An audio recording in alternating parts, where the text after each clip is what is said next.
Hey guys, so the gameplay that you're watching in the background is a 15-0 on S&D that my friend got. Just figured I'd put that in the background instead of some catch the flag like I did with the last story, just to make things a little bit more interesting, but now getting into the video. So this story is about the time that me and some of my friends got caught into this rainstorm, and this wasn't any ordinary rainstorm. This was a huge rainstorm, but I'll get into it later. So me and my church always go to this camp, and we go to it every year, and it's all great. It's really great. It's a great camp. So we weren't in any danger or anything. But when we're at this camp, we always stay in this lodge or like this cabin or whatever you want to call it. They call it the lodge, but it's really like a cabin or that we stay in.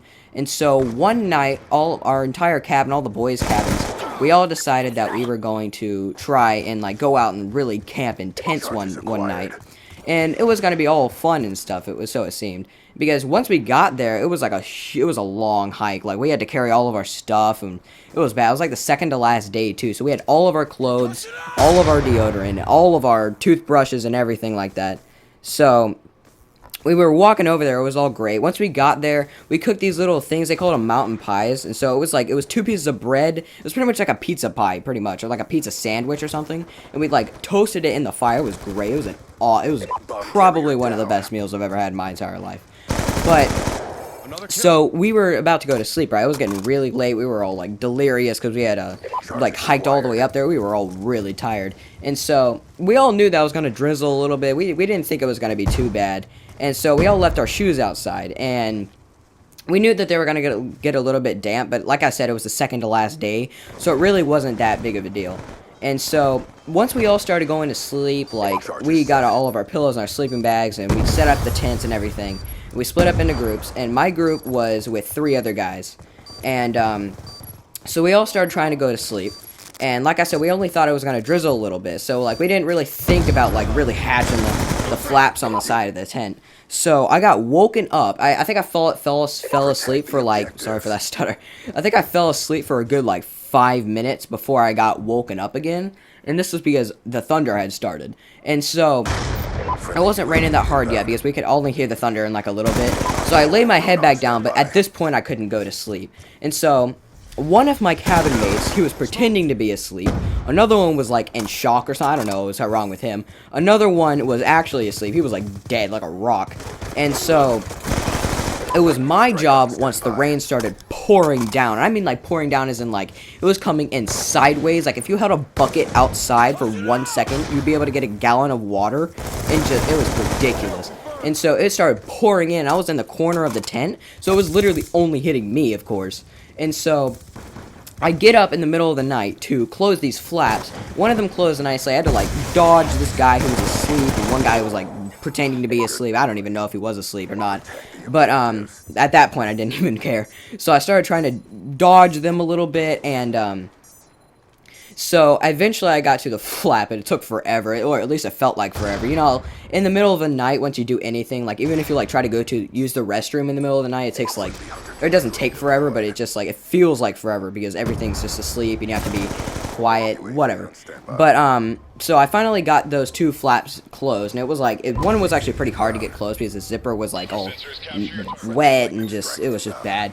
So after that, it was, like, a good 15 minutes later, and I'm talking, like, these were the longest 15 minutes of my entire life. Like, the lightning was, like, probably, like, 20 feet away from our thing, or at least that's what it felt like, because the thunder was so loud, it legitimately hurt my ears. And, like, I wear a headset all the time. Like, not a lot of stuff hurts my ears, but this hurt my ears. And, like, the lightning was, like, it struck lightning. It was like daytime for a good 3 seconds, and it went back. It was ridiculous. It was, like, probably one of the most terrifying things that I've ever experienced.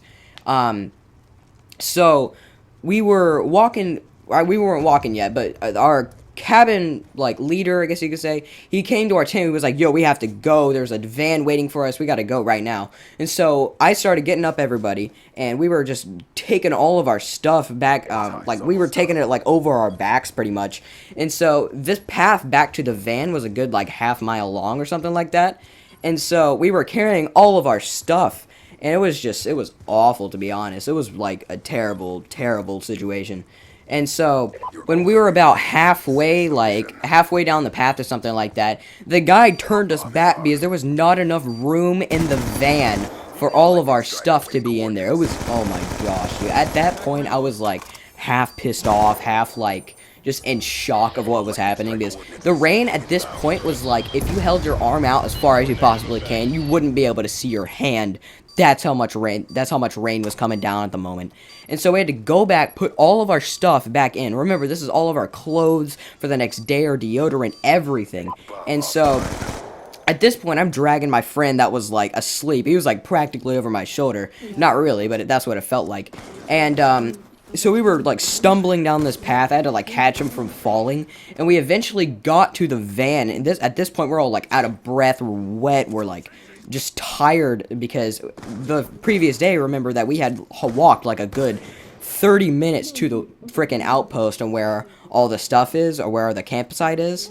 And so, once we got into the van, we were all like, holy crap, like, we have no deodorant for tomorrow. And so, we were all we literally rode back in silence. Nobody said a word. And so, once we actually got back to the lodge and the, like, camp van kind of thing, I stood up, and a freaking deodorant spray thing fell out of my pocket onto my friend's lap, and I swear all of us, like, it was a spray thing, so we're not homo or anything, but, like, we shared that for, like, the next day, and I was, like, the boy cabin hero. But anyways, if you guys like stories like this, then please leave a comment. And also, before this video ends, I just wanted to say, leave a comment of a question, because right now, I think the video that's going up right now is the 98th video on our channel. And so for the 100th video, I'd like me and MIG to do this Q&A kind of thing. And so, if we could get, like, some questions on this video, you don't have to only ask one. You can ask as many as you want. Just make sure that they're at least somewhat appropriate, and, like, make them not just yes or no questions. And, so, if you guys enjoyed this video, leave a like. If you guys enjoy all of the content, subscribe. Make sure to leave a comment of a question that you want answered. So,